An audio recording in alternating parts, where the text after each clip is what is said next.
하나님을 사랑하시면 우리 다 같이 아멘 하십시다. 네. 오늘은 11월 둘째 주일입니다. 감사하는 성도가 됨을 생각을 해보겠습니다. 어느 곳에 구제를 좋아하는 자매님이 한 분이 계셨습니다. 구제를 하다 보니 더 이상 줄 게 없는 빈 털터리가 되었습니다. 그래서 그 자매님은 하나님께 간절히 기도드렸습니다. 하나님, 줄 것이 많은 재벌과 결혼하게 하여 주시옵소서. 하나님은 그녀의 기도를 들으시고 재벌과 결혼하게 해 주셨습니다. 자매님은 신나게 구제를 했습니다. 재벌이 가만히 보니 이렇게 살다가는 3년도 못 되어 집안이 거들날 것만 같았습니다. 그래서 어느 날 저녁에 아내에게 자신의 결단을 말했습니다. 여보, 나는 당신의 착한 마음을 잘 알아요. 그래서 사랑해요. 그런데 당신하고 살다 보면 3년 내에 우리 집안이 쪽박을 찰 것 같아요. 그러니 우리 집에서 제일 좋은 것을 하나만 가지고 친정으로 돌아가 줘요 라고 부탁을 했습니다. 아내는 당황했지만 하나님께 또 지혜를 달라고 간절히 기도했습니다. 하나님께서 지혜를 주셨습니다. 마지막 밤에 그녀는 남편에게 포도주나 마시면서 석별의 정을 나누고 가겠다고 하였습니다. 남편은 마지막이라고 하니까 허락을 했습니다. 아내는 포도주를 마시는 척하면서 모두 쏟아버림으로 남편만 취하게 마시게 했습니다. 남편이 취하여 쓰러졌습니다. 남편이 자고 일어나 보니까 자기 침실은 아닌데 옆에 아내가 있었습니다. 남편은 놀라서 여보 여기가 어디야? 라고 물었습니다. 아내는 친정집이에요 라고 했습니다. 남편은 내가 왜 여기에 누워있어? 라고 놀라 물었습니다. 당신이 당신 집에서 가장 좋은 것 하나만을 가지고 가라고 했잖아요. 그 말이 너무 감사해서 사방을 가만히 둘러보고 생각해 보니 당신 집에서 가장 좋은 것은 당신뿐이었습니다. 그래서 다른 것 다 포기하고 당신만을 업고 왔습니다 라고 했다고 하는 것입니다. 이 말을 듣고 남편 아내가 너무너무 감사해서 아내를 다시 집으로 데리고 와서 함께 나누어주면서 행복하게 살았다라고 하는 이야기가 있습니다. 이렇게 감사는 가정을 복되게 하고 있습니다. 그런데 우리 예수 그리스도께서는 죄의 담을 허물어뜨리시고 하나님과 사람 사이에, 사람과 사람 사이에, 그리고 사람들의 마음에 평강과 사랑을 이어 행복하게 해주시기 위해서 이 땅에 오셨다고 하는 것입니다. 바울은 이 평강과 사랑이 골로새 교인들에게 함께 있기를 간절히 원하고 골로새서 3장 12절부터 17절을 통해서 택함받은 거룩한 백성이 지녀야 할 새로운 성품들을 거론하고 있는 것을 우리는 볼 수가 있습니다. 12절부터 13절에 하나님의 새로운 백성들은 오직 자비와 긍휼과 겸손과 온유와 오래 참음 등으로 옷 입고 누가 어떤 허물을 가지고 있든지 서로 용서해 주어야 한다라고 말씀을 했습니다. 그 이유는 예수 그리스도께서 우리의 죄와 허물을 무조건적으로 용서해 주셨기 때문이라고 합니다. 그러므로 그리스도로 말미암아 사죄의 은총을 경험한 성도들은 이웃에게 관용의 미덕을 베풀어야 함이 당연합니다. 또한 그리스도인들은 이 모든 것 위에 사랑의 미덕을 첨부시켜야 한다라고 하는 것입니다. 사랑은 다른 성품들이 최대한 발휘되도록 하는 원동력이며 그리스도인들이 추구해야 할 최고의 목표인 것입니다. 그러므로 사랑은 새 시대의 새로운 율법으로서 공동체를 하나로 묶어 완전한 조화에 이르게 합니다. 15절을 통해 바울은 거짓 교사들의 침투로 인하여 다툼과 분열의 위기를 맞고 있는 골로새 교회를 염려해서 실천적인 교훈을 주고 있습니다. 그리스도께서 우리를 부르신 목적은 모두가 한 몸을 이루고 평강을 누려 복된 삶을 살게 하기 위함이었습니다. 그리스도의 다스림은 평강의 다스림이십니다. 예수 그리스도는 인류의 화해와 평화를 위하여 세상에 오셨고 실제로 그 목적을 다 성취하셨습니다. 그러므로 예수님을 구세주로 살아계신 하나님의 아들로 믿고 영접한 성도들은 평강이 자신들의 마음을 다스리도록 하여 부르심에 합당한 생활을 해야 하는 것입니다. 만약 믿음의 공동체가 분열한다면 이는 그리스도의 주권에 자신을 내맡기지 않기 때문이라고 말씀을 드릴 수가 있습니다. 그러므로 그리스도인들은 어떤 상황에서도 평화를 창출해내는 사람들이 되어야 합니다. 왜냐하면 다툼과 분열은 옛사람의 낡은 성품이며 공동체를 파멸로 이끌 뿐이기 때문입니다. 16절에 그리스도인들이 위로부터 오는 새로운 성품을 소유하고 유지하기 위해서는 말씀을 언제나 기억하여 그것을 생활의 지침으로 삼아야 한다고 하고 있습니다. 그것이 곧 성령의 충만의 길이라고 합니다.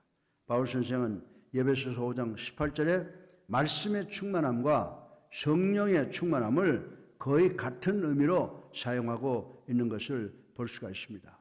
바울 선생은 성도들이 새로운 성품을 갖기 위해서 말씀의 지혜를 가지고 서로 가르치며 서로 권면해야 된다고 가르쳐주고 있습니다.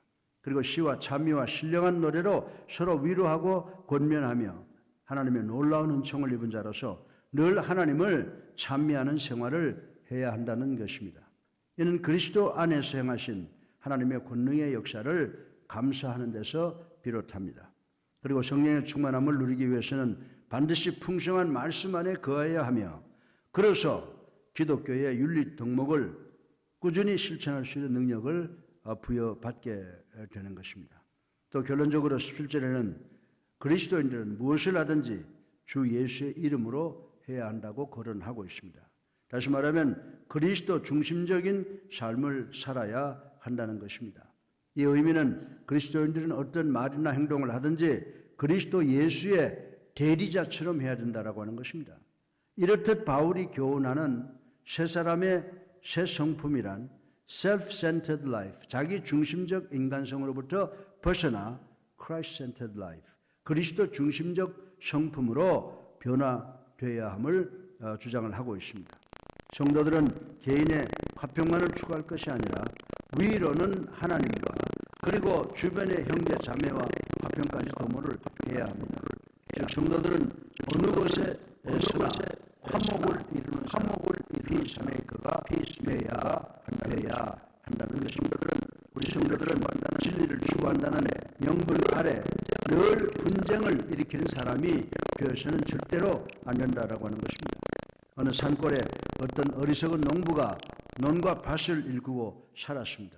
그의 논은 많은 물이 흘러들어와 논이 기름지게 되어 가을 추수에 많은 수확을 거두었다라고 합니다. 그런데 어리석은 농부는 자기 논의 물이 이웃집 밭으로 논으로 들어가는 것을 못마땅하게 생각을 했습니다. 그래서 다음 해에는 자기 논의 물을 어디에도 빠져나가지 못하도록 철두철미하게 막았습니다. 그래서 결과는 어떻게 되었습니까? 물이 흘러 들어가지 못하는 이웃 논의 벼들은 물이 없어 메말라 죽었고 또 자신의 논의 벼는 물이 너무 많아 뿌리 모두가 썩어 죽게 된 현상을 맞이하게 되었다고 하는 것입니다. 사랑하는 성도 여러분, 이 스토리가 우리에게 주는 의미는 우리 인간들은 이웃과 더불어 살아야 하고 이처럼 이웃을 생각하지 못하는 자기중심적 욕심쟁이들은 결국 자신의 파멸을 가지고 오게 된다고 하는 교훈을 주고 있습니다. 따라서 바울은 골로새서 1장과 2장에서 교리, 즉 그리스도론과 이단을 포함한 교회론을 언급한 다음 3장과 4장에서는 실천, 즉 위의 것을 찾고 옛사람을 버리는 새사람의 원리를 교훈하고 있는 것입니다. 특히 본문에서 평강과 사랑과 감사를 실천하는 사람이 되는 신앙의 성숙을 권면하고 있습니다. 감사 생활을 하는 사람은 이미 성숙한 신앙인이 되었다고 말씀을 하고 있는 것입니다. 그리고 오늘 설교 본론의 첫째로 마음의 평강과 사랑은 감사의 기초가 됨을 생각을 해보겠습니다. 우리 다 같이 12절을 함께 읽어보겠습니다. 그러므로 너희는 하나님이 택하사 거룩하고 사랑받는 자처럼 긍휼과 자비와 겸손과 온유와 오래 참음을 옷 입고 아멘. 사실 이 성도라는 자체가 기쁨이요 감동이라고 하는 것입니다. 12절을 보면은 너희는 하나님의 택하신 거룩하고 사랑하신 자처럼 이라고 하였습니다. 이 말씀은 여호와 하나님께서 구약의 이스라엘 백성을 택하신 그 선택의 원리를 후에 신약 성도들에게 그리고 더 후에 예수를 믿는 현대 성도들에게 그대로 적용시켰다고 하는 말씀인 것입니다. 근데 이 말씀을 깊이 생각해 보면 이 말씀은 단지 본절만이 아니라 이후에 계속되는 용서와 사랑과 평강과 감사 등은 예수 믿는 성도들이 마땅히 해야 할 모든 덕목의 근거와 기초가 되는 것임을 가르쳐 주고 있다라고 하는 것입니다. 그러면 바울이 새로운 피조물로서의 성도들이 당연히 해야 할 이런 덕목들을 권하기 전에 하나님의 선택을 먼저 지적하고 있는 이유는 무엇 때문입니까? 사랑하는 성도 여러분, 구약을 보면요, 하나님께서 이스라엘 백성을 선택하신 것은 이스라엘 백성이 선하고 귀하고 복받을 만해서 된 것이 아니라 전적으로 하나님의 은혜와 하나님의 주권의 결과였다라고 하는 것을 우리는 알아야 되는 줄로 믿으시기 바랍니다. 따라서 마음에 근심과 불안과 고통과 공포가 있는 동안에 감사가 나올 수가 없습니다. 반면에 우리 마음이 예수 그리스도가 중심이시면 예수님께 주시는 평강이 은혜와 축복으로 우리와 함께 하실 때는 자연히 평강을 기초로 하여 감사가 용솟음 치게 된다라고 하는 것입니다. 평강은 세상이 줄 수 있는 게 아닙니다. 평강은 세상이 줄 수 없고 오직 예수 그리스도만이 우리에게 주실 수 있는 덕목이라고 하는 것입니다. 주님은 평강을 주시기 위해서 이 땅에 오신 줄로 믿으시기 바랍니다. 그러므로 마태복음 10장 12절에 주님께서 뭐라고 말씀하십니까? 너희에게 평강이 있을지어다. 아멘. 너희에게 평강이 있을지어다라고 하는 이 축복은 오직 우리 주님밖에 하실 수가 없다고 하는 것입니다. 주님이 주시는 이 평강은 감사하는 사람이 되기 위해서는 필수 요건이라고 하는 사실을 우리는 알아야 되는 줄로 믿으시기 바랍니다. 이 평강이 바울의 마음을 주장했기 때문에 바울은 온갖 고난과 박해와 투옥 중에서도 감사할 수 있었고 초대교회 성도와 초대교회 모두가 다 고통 중에 환난 중에 감사할 수 있었던 것입니다. 그리스도인과 그들이 함께 모인 그리스도의 몸된 교회는 이 평강을 위해 부르심을 받은 자들인 줄로 믿으시기 바랍니다. 사실 인간들에게 평강 이상으로 귀한 것은 없습니다.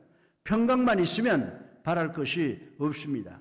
평강은 이 역사 속에서 오가는 모든 인류들에게 바라는 소망이요 이상이라고 하는 것입니다. 그러므로 우리는 그리스도를 마음의 주인으로 모심으로 하늘의 평화를 누리고 감사의 기초를 마련해야 하겠습니다. 평안함이 자연스럽게 고백되어지는 감사를 하나님께서도 기쁘시게 받으실 것입니다. 그러므로 오늘 우리는 고난이 찾아오고 환난이 올 때마다 우리를 불러주신 하나님의 선택을 다시 한번 감사하시는 여러분 되시기를 주님의 이름으로 축원합니다. 그리고 우리가 성도라는 사실 하나만으로도 무한의 기쁨과 감격을 느끼며 어떤 상황에서도 우리가 평강을 가지면 인내와 감사로 승리하심으로써 마침내 우리를 부르신 하나님의 그 영광에 참여하는 복된 성도들이 되실 것을 믿는 우리 예수사랑교회 성도님들 되시기를 주님의 이름으로 축원합니다. 둘째로 우리가 받은 복을 당연시하지 않고 하나님의 은혜로 알고 드리는 감사를 생각해 보겠습니다. 감사의 비결은 우리가 받은 것을 당연하게 여기지 아니하고 모든 것이 하나님의 은혜로 아는 데 있다고 말씀을 드렸습니다. 골로새서 3장 15절을 함께 읽어보겠습니다. 그리스도의 평강이 너희 마음을 주장하게 하라. 너희 평강을 위하여 한 몸으로 부르심을 받았나니 너희는 또 감사하는 자가 되라. 아멘. 다시 우리가 15절을 보면 사도 바울은 너희는 또한 감사하는 자가 되라고 권면하고 있습니다. 그러나 현재처럼 복잡다단하고 짜증나는 일이 많은 이 시대에 더구나 크고 웅장한 것이나 새로운 것을 추구함으로써 작고 낡은 것에 대해서는 거의 무감각해지다시피 한 우리 현대인들에게 감사의 조건을 찾는다고 하는 것은 그렇게 쉬운 일이 아니라고 하는 것입니다. 그러나 감사의 비결은 결코 어려운 것도 아니고 멀리 있는 것도 아니라고 저는 말씀을 드리고 싶은 것입니다. 다만 우리가 소유한 것을 당연하게 여기지 않고 하나님의 크신 은혜로 아는 눈과 마음만 있으면 감사를 볼 수 있고 찾을 수 있는 줄로 믿으시기를 주님의 이름으로 축원합니다. 그리고 이러한 교훈을 우리에게 깨닫게 해주시는 사건들은 우리 주변에서 얼마든지 찾을 수가 있다고 저는 말씀을 드리는 것입니다. 여러분들, 어린아이를 위한 인형극 중에 피노키아라고 하는 유명한 작품이 있습니다. 이 작품에는 나무와 깡통으로 만들어진 피노키아라고 하는 어린아이 인형이 등장하는 것을 우리는 볼 수가 있습니다. 이 인형극의 주인공 피노키아는 인간이 되기를 간절히 원해서 어느 날 자기를 만들어준 할아버지에게 가서 부탁을 합니다. 할아버지, 나는 사람이 되고 싶어요. 사람들은 슬프면 눈물이 나오는데 내 눈에서는 눈물이 나오지 않아요. 사람들은 부상을 입으면 피가 나고 아파하고 하는데 나는 내 허벅다리를 바늘로 찔러도 아프지 않고 피도 안 나와요. 그러니 눈물도 나오고 아프기도 하고 피도 나오게 해주세요 라고 말했다고 하는 이 스토리가 있습니다. 사랑하는 성도 여러분, 이 동화의 스토리가 주는 의미가 무엇입니까? 그렇습니다. 우리가 너무나도 당연하게 여기는 슬플 때 나오는 눈물, 상처받을 때 생기는 아픔과 피, 이 모든 것이 당연한 자연의 법칙으로 생각되었지만은 이를 잘 생각해 보면 이는 바로 우리가 살아있다는, 우리가 생명체라고 하는, 우리가 인간이라고 하는 증거라고 하는 것을 우리는 깨달아야 되는 줄로 믿으시기 바랍니다. 다시 말해서 우리의 삶은 많은 고통이 있지만 고통과 환난도 감사할 수 있는 증거라고 하는 것을 우리는 깨달아야 되는 줄로 믿으시기를 주님의 이름으로 축원합니다. 그래서 병상에 누워있던 어떤 환자가 문병원 친구들이 여보게 요새 좀 어때? 라고 묻자 괜찮아, 기뻐, 즐거워 라고 하니까 문병원 친구들이 눈을 크게 뜨고 놀라더랍니다. 그 순간 환자는 문병원 친구들에게 야, 이 사람아, 내가 아직 아프다고 하는 것은 살아있다고 하는 증거 아니야 라고 말을 했다고 하는 것입니다. 이는 아주 평범한 상황이지만 깊은 뜻이 담겨져 있는 말씀이라고 저는 생각합니다. 되기만 하면 할 수 있는 것입니다. 되지 못하기에 우리가 할 수가 없는 것입니다. 즉 감사하는 자가 되기만 하면 감사할 수가 있다라고 하는 것입니다. 따라서 되는 것이 먼저라고 하는 것입니다. 그리고 하는 것은 다음이라고 생각할 수가 있습니다. 그래서 영어에 보면 What am I going to do? 내가 무엇을 하느냐는 What am I going to be? 내가 무엇이 되느냐를 전제하는 것이라고 말씀을 드릴 수가 있는 것입니다. 만일 목사가 되면 목사 사역을 할 수 있는 것이고 비즈니스맨이 되면 사업을 할 수 있는 것입니다. 예술가가 되면 예술 수행을 할 수 있는 것입니다. 대통령이 되면 대통령의 업무를 수행할 수가 있게 되는 것입니다. 다시 말해서 불평하는 사람이 되면 어디를 가도 불평하는 사람이 됨을 면치 못할 것이며 감사하는 사람이 되면 어떠한 환경 속에서도 감사를 할 수 있게 된다라고 하는 것입니다. 따라서 감사하는 사람이 되라는 명령을 수행하기 위해서는 감사할 수 있는 인생관을 먼저 갖는 것이 중요한 것이다라고 하는 것입니다. 어떤 손자가 학교에서 돌아오니 할아버지가 안경을 쓴 채로 낮잠을 주무시더랍니다. 장난기가 돈 손주는 할아버지 안경에 빨간 칠을 해놓고 할아버지를 깨웠습니다. 눈을 뜬 할아버지가 낮잠에서 일어나서 대문 바깥으로 뛰어나가면서 느닷없이 불이야! 라고 소리를 지르더라는 것입니다. 왜 그랬을까요? 빨간색의 안경을 쓰셨기 때문이라고 말씀을 드릴 수가 있는 것입니다. 다시 말해서 우리가 감사의 안경을 쓰면 모두가 다 감사의 색깔로 보일 것입니다. 삼라만성, 전후좌우, 사사건건 모두가 감사로 연결이 됩니다. 그러나 반대로 불평분반의 인생관을 가지면 세상 만사가 다 불평스럽게 보일 수밖에 없다라고 하는 것입니다. 그러기에 무슨 일이든지 어떤 관점에서 보느냐가 그 결과를 좌우한다고 하는 것입니다. 그 대표적인 예로 우리가 민수기 13장 17절로 13절 말씀에 보면 모세가 파송한 12정탐꾼은 똑같은 곳 그리고 똑같은 상황을 보고 왔지만은 보는 관점에 의해서 보고하는 내용이 완벽하게 달랐다라고 하는 것을 우리는 알 수가 있습니다. 여호수아와 갈렙은 가나안을 쉽게 이길 수가 있는 것이고 축복의 땅으로 보고를 했지만은 나머지 10명은 절대로 정복할 수 없는 난공불락의 땅이며 공포의 땅이라고 보고했던 것을 우린 잘 알고 있는 것입니다. 사랑하는 성도 여러분, 그러므로 감사하는 사람이 되기 위해서는 주께 감사할 것이 무엇인가를 생각하는 것이 첫 번째요. 감사하는 말을 생각을 하고 말을 하는 것이 두 번째고 그 다음에는 감사의 표현을 행동으로 옮기는 것이 세 번째라고 말씀을 드릴 수가 있습니다. 우리의 생각과 말과 행동이 감사로 변할 때 비로소 우리는 감사를 실천하는 사람이 될 수가 있는 것입니다. 우리는 헬런 켈러라는 한 장애인을 통해 감사에 대한 생생한 교훈을 배울 수가 있습니다. 듣지도 보지도 말하지도 못하는 삼중고의 장애를 지닌 헬런 켈러는 설리반이라고 하는 한 가정교사의 눈물겨운 노력 끝에 차츰 최소한의 언어 기능을 회복하기 시작을 합니다. 그러던 어느 날 헬런 켈러는 설리반의 도움으로 펌프에서 쏟아지는 물을 만지며 감격하여 어눌한 발음으로 워워워워라고 간신히 외쳤습니다. 그때 곁에 있던 설리반이 That's right, it is water. 그래 얘야 이것은 물이란다 라고 소리치며 그녀의 손에 손가락으로 물이라고 하는 단어를 써주었다고 하는 것입니다. 어떻습니까? 한 단어조차 이토록 고통스럽게 배워야만 하는 장애자들과 하루에 수만 단어를 쉴 새 없이 말하며 수백 페이지나 되는 성경을 거침없이 읽을 수 있는 우리를 비교하면 우리는 얼마나 행복한 존재라고 하느냐라고 하는 것입니다. 그뿐입니까? 우리 교회의 많은 부모들은 어린 자녀들이 아빠, 엄마라고 부를 때 그것이 얼마나 값지고 귀한 줄 모르고 듣는 둥 마는 둥 하는 사람들이 많이 있다라고 하는 것입니다. 그러나 언어장애를 지닌 어느 딸의 아버지는 자녀가 다가와 아바바바바 서툰 발음으로 부르자 옆에 있는 친구에게 쓴 웃음을 주면서 이렇게 탄식을 했다고 하는 것입니다.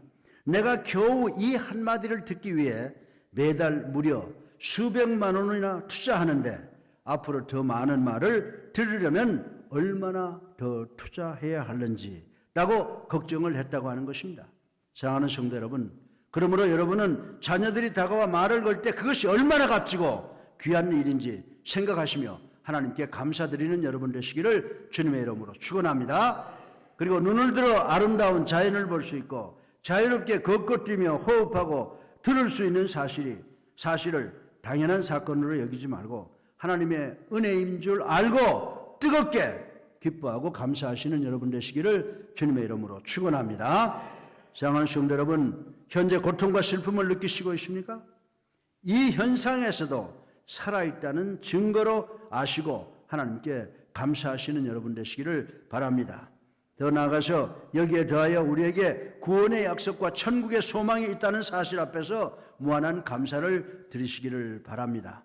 왜냐하면 이는 그리스도의 보혈의 피값을 주고 얻은 것이로 천사들조차도 부러워하는 우리 성도만이 가진 특별한 은총이기 때문인 줄로 믿으시기를 주님의 이름으로 축원합니다.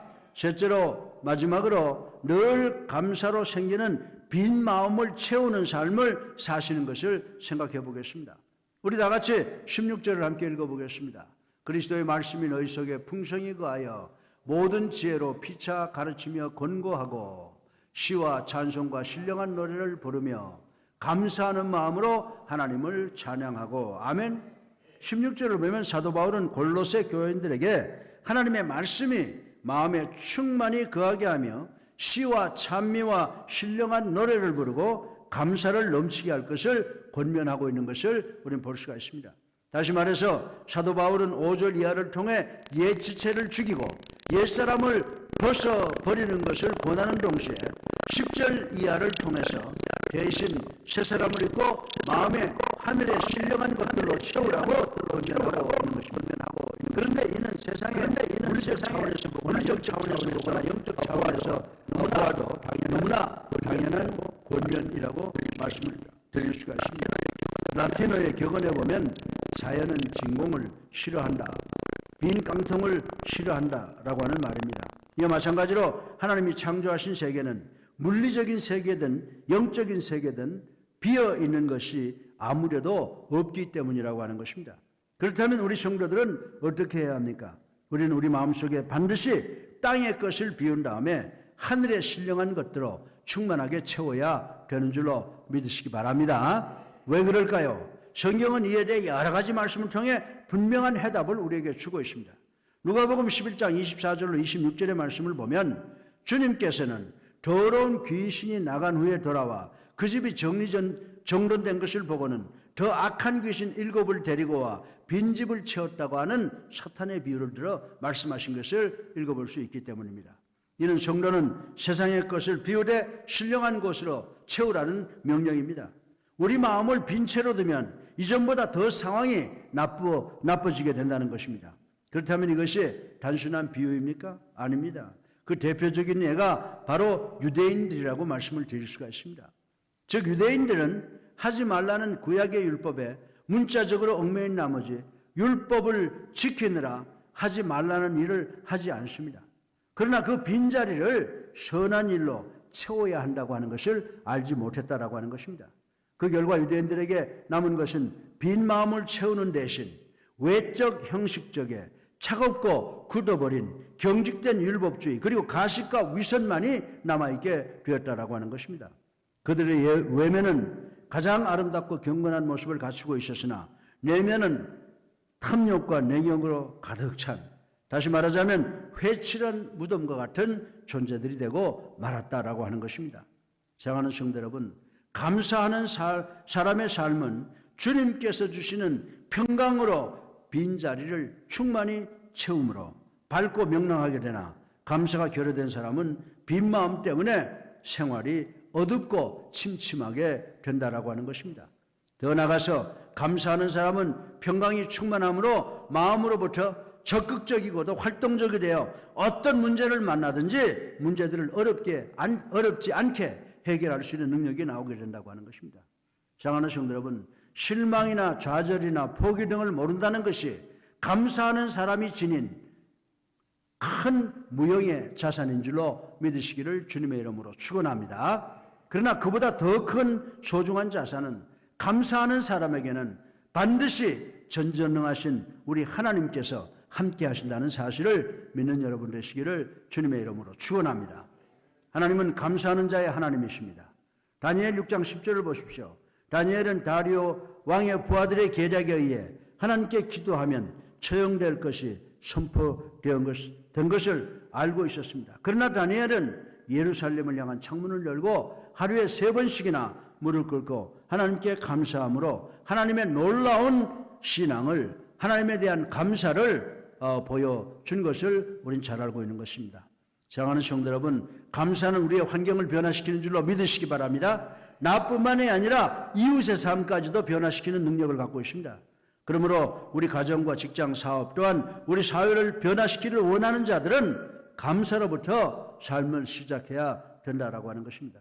기도와 병행하는 감사로서 하나님을 움직이셔야 되는 줄로 믿으시기 바랍니다. 그러므로 오늘 우리들은 성도로 거듭난 이후에는 우리의 마음을 세상의 욕심을 버리는 대신에 성령으로 채워야 하고 옛것을 버리는 대신에 새 사람으로 옷 입어야 되는 줄로 믿으시기 바랍니다. 그런데 가끔 우리 성도들 가운데도 유대인처럼 금지 규정에는 익숙하지만 더 차원 높은 적극적 덕목에는 매우 소극적인 분들이 많이 있습니다. 그래서 이런 극단적인 믿음의 성도들은 주일날 음식을 사 먹지 않고 오락을 즐기지 않는 등 소극적인 차원만 알 뿐, 주일날이라도 예수님도 주일날 사람을 치료하고 살리셨지 않습니까? 주일날이라고 해도 믿음을 통하여 기뻐하고 나누어주는 풍성함에 대해서 드리는 감사를 깨달아야 되는 줄로 믿으시기를 주님의 이름으로 축원합니다. 그러므로 이러한 극단적 믿음을 소유한 성도들은 대체적으로 너무 근엄하고 엄숙하여 그 앞에서 숨도 제대로 쉬지 못할 지경입니다. 그러나 하나님께서 창조하신 우주 만물이 다 그러하듯 영적인 차원에서도 주님의 말씀대로 부정, 긍정, 금지, 행함, 비움, 채움에 대해서는 반드시 균형과 조화가 일어나야 되는 줄로 믿으시기 바랍니다. 따라서 오늘 우리들은 세상의 것을 반드시 버리고 비우되 대신 말씀과 진리, 온유와 사랑, 감사와 참여와 같은 더 아름답고 신령한 것들로 우리의 마음을 풍성히 채움으로써 빛과 생명의 향기로 이 어두운 세상을 밝히고 죽어가는 영혼들을 살리는 생명의 역사를 준행하심으로 감사하시는 여러분 되시기를 주님의 이름으로 축원합니다. 결론입니다. 성도의 가슴에는 예수 그리스도의 명패가 붙어 있어야 한다는 것입니다. 17절을 함께 읽어보겠습니다. 또 무엇을 하든지 말에나 일에나 다 예수의 이름으로 하고 그를 힘입어 하나님 아버지께 감사하라. 아멘. 예, 이 말씀을 보면은 또 무엇을 하든지 말에나 일에나 다 주의 이름으로 하라고 권면하고 있습니다. 즉 성도의 모든 삶은 그리스도의 이름으로 이루어져야 한다라고 하는 것입니다. 그러므로 사랑하는 성도 여러분, 우린 이 상을 통해 우리의 진정한 이름은 육신의 이름이 아니라 영원하신 그리스도의 이름임을 늘 기억해야 되는 줄로 믿으시기 바랍니다. 또한 요즘 우리가 사는 세상에는 사람들이 실명제 하에서 자기 이름에 책임을 지기 위해 애쓰는 것처럼 우리 성도 역시 그리스도의 이름에 누가 되지 않도록 늘 두려워하며 조심하며 또 조심하는 자세로 이 세상을 살아가야 하는 것입니다. 그리하여 그리스도의 이름을 통해 성도로서의 한없는 특복과 축권을 누리는 동시에 한없는 신뢰와 사랑으로 당신의 이름을 맡기신 주님께도 항상 영광이 되돌아가도록 늘 감사로 최선을 다해야 되는 줄로 믿으시기를 주님의 이름으로 축원합니다. 예, 우리 주님은 보잘것없는 보리떡과 생선을 앞에 놓고 감사를 드렸습니다. 십자가를 앞에 두신 마지막 만찬 때에도 감사하셨으며 심지어는 십자가 위에서 운명하실 때조차 감사로 하나님께 영혼을 의탁하는 기도를 드리신 것을 우리는 알 수가 있습니다. 한마디로 감사할 수 없는 조건에도 감사하는 절대 감사의 신앙으로 사시다가 하늘나라로 돌아가셨다라고 하는 것입니다. 사랑하는 성도 여러분, 오늘 본문을 보면 사도 바울은 골로새 교인들을 향한 말씀을 통해 오늘 사는 우리에게 옛 지체를 죽이고 벗어버린 후에 그 자리에 하늘에 신령한 것들을 채우라고 권면을 하고 있습니다. 그리하여 오늘 우리 모두는 첫째로 감사의 기초가 되는 마음의 평강을 소유하시기를 주님의 이름으로 축원합니다. 둘째로 우리가 받은 축복을 당연한 것으로 생각하지 말고 하나님의 크신 은혜로 생각하신 여러분 되시기를 주님의 이름으로 축원합니다. 그리고 셋째로 외면을 지장함으로 빈 마음을 세상 것으로 채우지 말고 신령한 것으로 채워 성령 충만을 받아 말씀과 진리와 찬미와 감사 등 영적인 것으로 영원한 생명의 것들로 우리들의 심령을 채우는 우리 모두가 되시기를 주님의 이름으로 축원합니다. 여기에 더하여 그리스도를 본받아 절대 감사, 절대 믿음의 모습으로 이 세상을 보다 적극적으로 살아가심으로 이 세상을 이기고 승리하시는 우리 모두가 되시기를 주님의 이름으로 축원합니다.